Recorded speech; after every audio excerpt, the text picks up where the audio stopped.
రజాకార్లతో రణం చేసిన నైజాం కొడుకుల గుండెలు తీర్చిన చెర చెర చెర అక్కి పుట్టెరా కనకన కనకన నిప్పులు గురిసెర రజాకార్లతో రణం చేసిన నైజాం కొడుకుల గుండెలు తీర్చిన బల బల బల బల వీర తెలంగాణ మనది పోరు తెలంగాణ పోరాడగడ్డ మనది రుద్రమ్మ నేల మనది ఎర్రని మల్లెలు నిదురలేచరా నెత్తురు చిందిన నేల మనదిరా చీమల దండులు కదిలి వచ్చరా పాముల గుండెలు బెదరబట్టెరా ఎర్రని మల్లెలు నిదురలేచరా నెత్తురు చిందిన నేల మనదిరా చీమల దండులు కదిలి వచ్చరా పాముల గుండెలు బెదరబట్టెరా చాల్ వీర తెలంగాణ మనది పోరు తెలంగాణ పోరాడగడ్డ మనది రుద్రమ్మ నేల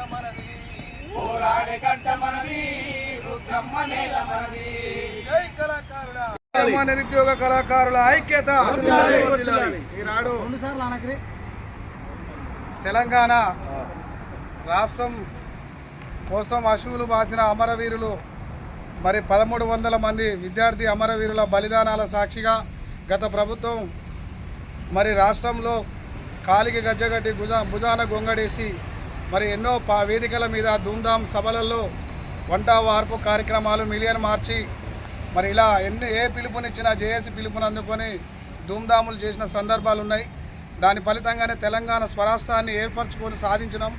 సో దాని ఫలితంగా ఆనాడు 300 మంది మరి కళాకారులు అప్లికేషన్ చేసుకుంటే గత ప్రభుత్వం కేవలం 500 మందికే ఉద్యోగాలు ఇవ్వడం జరిగింది. మరి ఆ 10 సంవత్సరాల నుంచి కూడా మేము అజ్ఞాతంలో ఉంటూ మరి చాలా ఇబ్బందులకు గురవుతున్నాం. ఒక్కొక్కరు ఆర్థిక పరిస్థితులు చితికిపోయి చిన్నాభిన్నమైంది. ప్రతి ఒక్క కళాకారుడు మరి గొంతెత్తి వేల మందిని కదిలించే దమ్మున్న మరి కూటీ లేక ఇంట ఎన్నో ఇబ్బందులు ఎదుర్కోవడం జరుగుతూ ఉంది. తద్వారా ప్రజాపాలన మరి గత ప్రభుత్వంలో ఉన్న వాళ్ళు విస్మరించిన ఉద్యోగాలు ఏదైతే ఉన్నాయో ఇప్పుడు నూతనంగా పిసిసి రేవంత్ రెడ్డి గారు ఉన్నప్పుడు 3 కళాకారుల పక్షాన నేను ఖచ్చితంగా మన ప్రభుత్వం వస్తే ఉద్యోగాలు ఇస్తానని చెప్పడం జరిగింది. అది పక్కన పెడితే మన ప్రభుత్వం వచ్చింది. రేవంత్ రెడ్డి గారు మన ప్రభుత్వాన్ని 2018 నుంచి ఇక్కడ బయట ఉన్న కళాకారులు మాత్రమే మరి ఉద్యమంలో ఆనాడు చేసిరు, మరి ఉద్యోగాలు దక్కలేదు. కానీ ఈనాడు 2018 నుంచి కూడా మన కాంగ్రెస్ ప్రభుత్వాన్ని అధికారంలోకి తీసుకురావడానికి ఈ కళాకారులే ఒక క్రియాశీలకంగా పనిచేసి అలా మిమ్మల్ని గవర్నమెంట్ నిలబెట్టడానికి చాలా తమ ఆటలు పాటల ద్వారా గవర్నమెంట్ నిలబెట్టిరు. మరి కాబట్టి మీరు కూడా ఇచ్చిన మాట కట్టుబడి మాకు కూడా ఇంకొక 1000 మంది నిరుద్యోగ కళాకారులకు మేము ఉద్యోగాలు ఇస్తారని ఆశిస్తూ ఉన్నాం.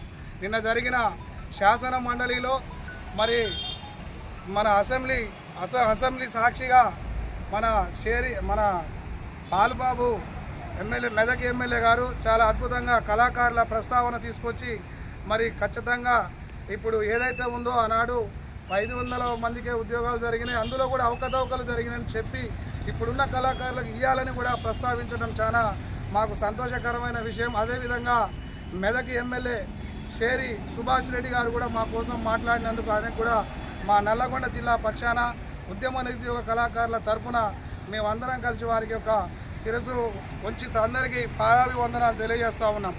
అయితే ఈనాడు రాష్ట్ర కమిటీ మాకు పిలుపునివ్వడం జరిగింది. ఆయా జిల్లాలలో కూడా మేము మరి ఇప్పుడు 33 జిల్లాలలో కూడా బయట ఉన్న ఉద్యమ నిరుద్యోగ కళాకారులు అందరూ కూడా వారికి అందరికీ కూడా కళాభివందనాలు తెలియజేస్తూ మరి మా కోసం ఇంకా మీకు అవకాశం ఉన్నప్పుడు మరొకసారి మీరు మాట్లాడతారని కోరుకుంటూ మా నల్లగొండ జిల్లా ఉద్యమ నిరుద్యోగ కళాకారుల పక్షాన మీ అందరికీ మరొకసారి ధన్యవాదాలు తెలియజేసుకుంటూ సెలవు తీసుకుంటున్నా. జై కళాకారుడా, జై కళాకారుడా, వర్ధిల్లాలి ఉద్యమ నిరుద్యోగ కళాకారుల ఐక్యత, వర్ధిల్లాలి ఉద్యమ నిరుద్యోగ కళాకారుల ఐక్యత.